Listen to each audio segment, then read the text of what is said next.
He's gonna look at me, right?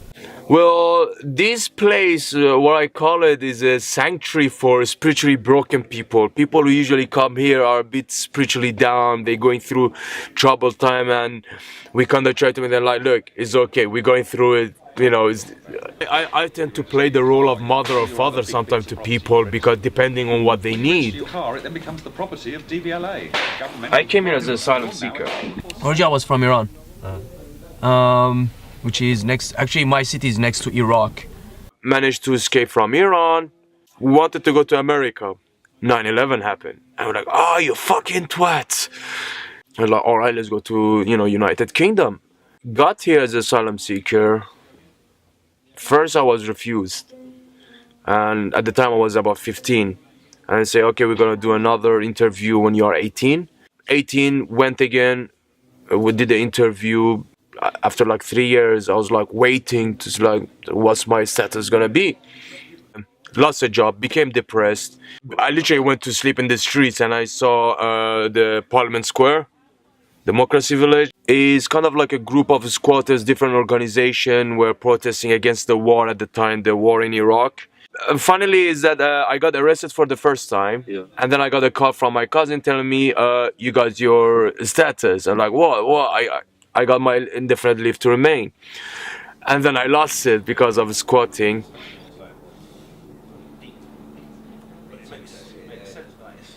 It's difficult to be yourself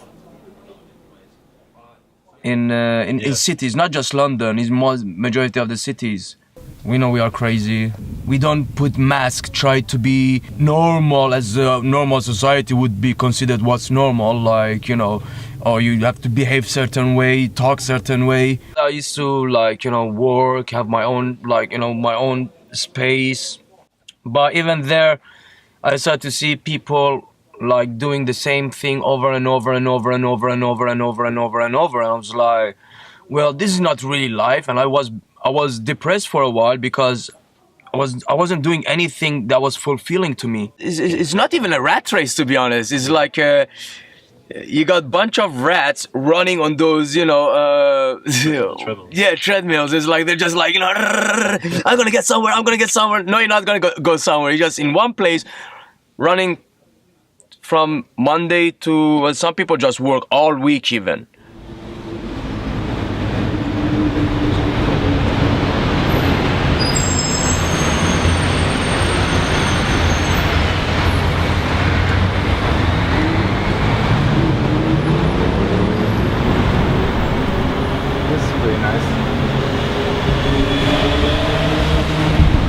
If you don't have to pay for rent, it makes it much easier to do whatever you want with your life, really, rather than just enslave yourself in some shitty job just to pay the bills. No? And so what do you do? What do I do? Yeah.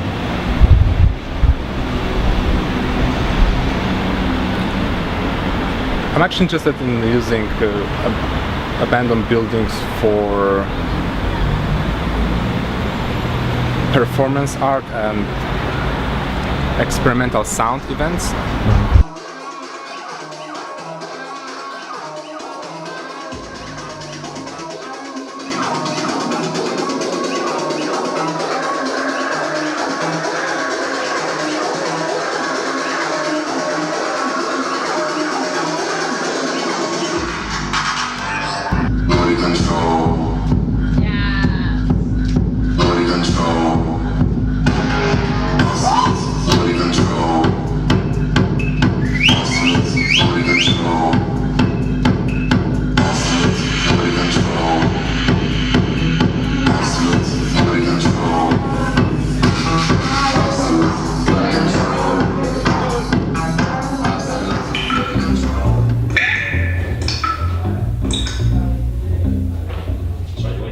In the past, I've seen, Spanish squats, Eastern European squats, yardie squats, punk squats, hippie squats, ketamine squats, crack squats, special brew crew squats. A guy called Daniel Gauntlet was going to stay in an empty cottage in Kent.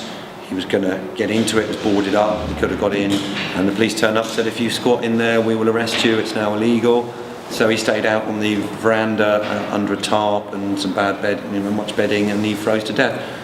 Is it your van? No, well, this is my home. This is Elvis. Okay.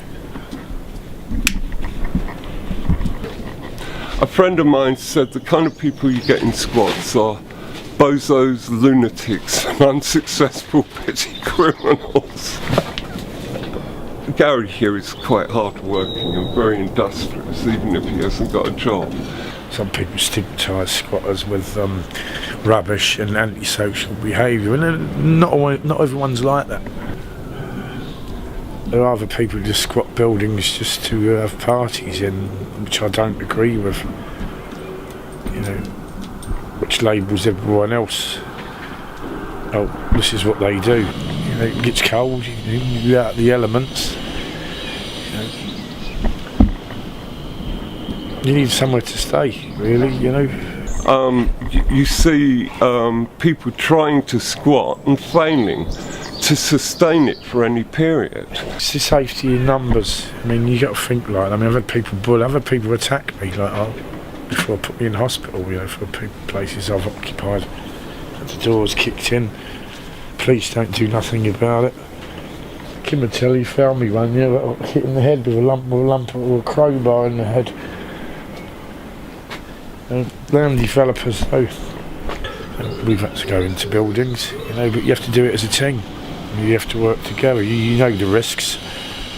You know, that's where you've got to be organised and quick. If you don't put the energy in quick, you might get brew crew. If you get brew crew, you have to get pikey security to get them out, and pikey security are worse than brew crews. So you have to put the energy in fast. Brew crew are people who like special crew. Special brew. They end up sitting in a corner and being horrible to everyone, and they scare everyone else away, and they claim their space that way.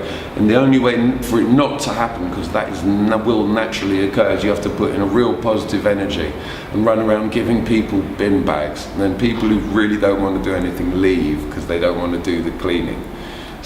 Would you give it up if you could? Is it more? Well, it's difficult at the moment. It's finding somewhere that's affordable to rent. You know, I mean, I'd like to go back to work, really. You know. To be honest, I would like to sort out my ID, sort out my passport, and get the hell out of here. I want to go travel. I've been to the Citizen Advisory Bureau. I've been trying to find information, but finally, after 5 years, some guy told me what I need to do. So I'm actually happily in the process of it, and because of that, I'm yeah, that's why I'm more happy, because I have to get my ID, then apply for my citizenship. Probably try to find a way to be able. So this process has taken 15 years. Yeah.